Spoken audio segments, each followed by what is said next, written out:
பாடல்களுக்கு ஆலயத்தின் சார்பாக மரியாதை செய்யப்படுகிறது.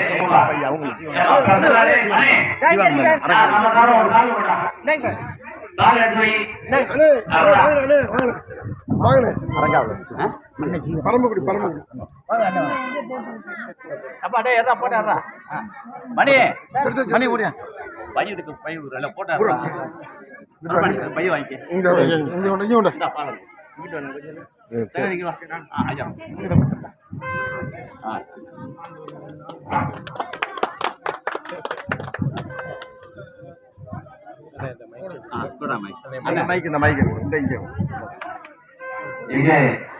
மிக மத நல்லிணக்கமாக நடைபெற்றுக் கொண்டிருக்கின்றது. அது கும்பாபிஷேகத்தின் மூலமாக நடைபெற்றாலும் மத நல்லிணக்கம் தான் மனம் பேர்வழிப்படுகின்ற மிக பெரிய விழாவாக நான் கருதுகின்றேன்.